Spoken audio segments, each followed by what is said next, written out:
வணக்கம். எல்லாரும் எப்ப இருக்கீங்க? நல்லா இருக்கீங்களா? நான் ரொம்ப நல்லா இருக்கேங்க. உங்கள் ருத்ரா பேசுறேன்.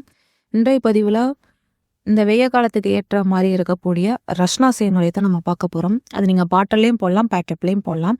அது எப்படி செய்யலாம் அப்படிங்கிற விவரத்த முழுமையா நான் சொல்றேன். நான் சின்ன அளவுல செய்றேன். நீங்க இதே அளவு பெரிய அளவுல செய்ற மாரி இருந்துச்சுன்னா, இத நீங்க மல்டிபிள் பண்ணிக்கங்க எல்லா அளவுகளையும். அதுக்கு முதல்ல தண்ணி. நான் 1 லிட்டர் அளவுக்கு எடுத்திருக்கேன். நார்மல் தண்ணி. நார்மல் தண்ணினா ஆர்ஓ வாட்டர் இல்ல ட்ரிங்கிங் வாட்டர் மாரி எடுத்துக்கங்க. பைப் லைன்ல வரக்கூடிய அந்த தண்ணிய எடுக்கிறேன்னா, சரிங்களா? நான் நல்ல தண்ணி எடுத்துக்கங்க. நார்மல் வாட்டர்னா ஹீட் பண்ணவும் கூடாது. அதே சமயத்தில நம்ம ஃப்ரிட்ஜில வச்சு இந்த மாரி எடுக்கக்கூடாது. அந்த தண்ணி எடுத்துக்கங்க. சுகர், ஒயிட் சுகர் தூசி எதுவும் இல்லாத அளவுக்கு நம்ம பார்த்துக்கணும். ஓகேங்களா? நல்ல சுகர் எடுத்துக்கங்க. தூசி ஏதாவது இருக்குதுன்னா சுத்தப்படுத்திக்கங்க. 200 கிராம் அளவுக்கு போட்டு நம்ம அதே தண்ணியில போட்டு நல்லா கலக்கிறோம். ரொம்ப எளிமையான ஒரு முறை தான். அதுக்கப்புறம் கேஸ்ல வைக்கிறீங்க, கேஸ் அடுப்புல வைக்கிற மாரி இருந்துச்சுன்னா, மிதமான சூட்ல வச்சுருங்க. இல்லைன்னா இண்டக்ஷன்ல நான் வச்சிருக்கேன். ரொம்ப லெவலான ஹீட்ல வச்சு அந்த சர்க்கரை முழுவதும் கரையிற அளவுக்கு நம்ம ஹீட் பண்ணணும். இதில் நம்ம ரொம்ப ரொம்ப எப்பவுமே கவனிக்க வேண்டிய ஒரு விஷயம் என்னன்னு கேட்டிங்கன்னா, அளவான தீயில, அளவான ஹீட்ல தான் அந்த சர்க்கரைய நம்ம கரைய வைக்கணும். அதை எப்பவுமே ஞாபகத்துல வச்சுக்கங்க. ஓவர் ஹீட் பண்ணிற வேண்டாம். சரிங்களா? அதனால அந்த சர்க்கரை கரையிற வரைக்கும் கொஞ்சம் லைட்டா கிளறி விடுங்க.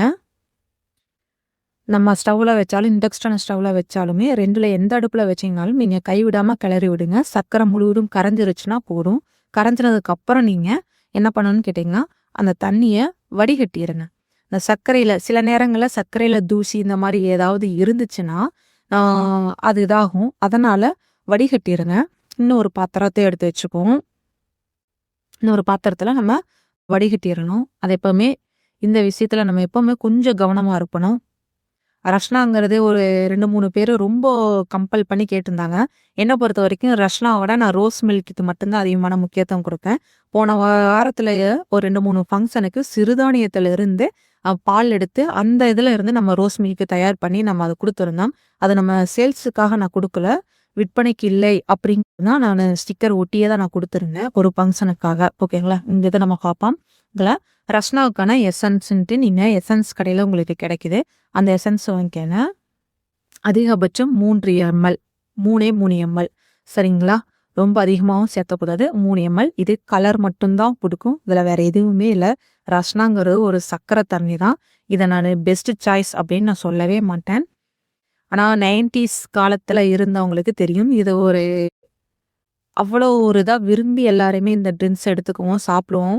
ரூ. 1 பாக்கெட், 50 பைசா பாக்கெட்லாம் கிடைக்கும். இத நல்லா கலக்கிடுறீங்க. நல்லா ஆற வச்சுருங்க.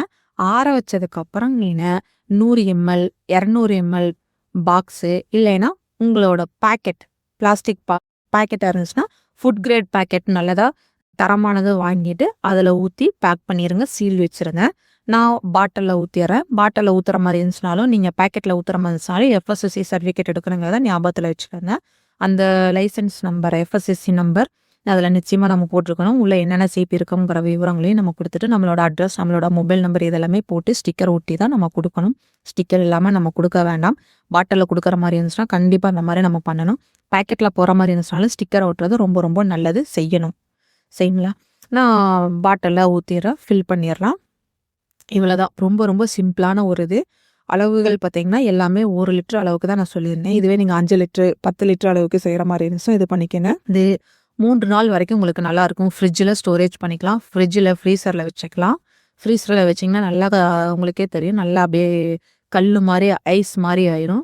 உங்களுக்கு எந்த விதத்தில வேணாலும் நீங்க இத பண்ணிக்கலாம். இத நீங்க ஓன் யூஸ்க்குன்னு செஞ்சுக்கலாம். இல்ல ஒரு ஃபங்ஷனுக்காக நீங்க செஞ்சு குடுக்குற மாரி இருந்தாலும், இல்ல உங்க வீட்ல ஒரு ஃபங்ஷன்னாலும் நீங்க ஈஸியா செஞ்சுக்கலாம். அது மட்டும் இல்லாம, இது நீங்க இந்த பாக்கெட் மூலமாக பேக் பண்ணி நீங்க ஒரு மளிகை கடைக்கு, இல்ல பெட்டி கடைகளுக்கு பிசினஸ் மாரி நீங்க கொண்டு போறதாலும் கொண்டு போலாம். இது உங்களுடைய விருப்பம் தான். இந்த முறை உங்களுக்கு பிடிச்சிருக்கும்னு நினைக்கிறேன். செஞ்சு பாருங்க. எப்படி இருக்குங்கிறத சொல்லுங்க. நான் மறுபடியும் சொல்லிடுறேன்.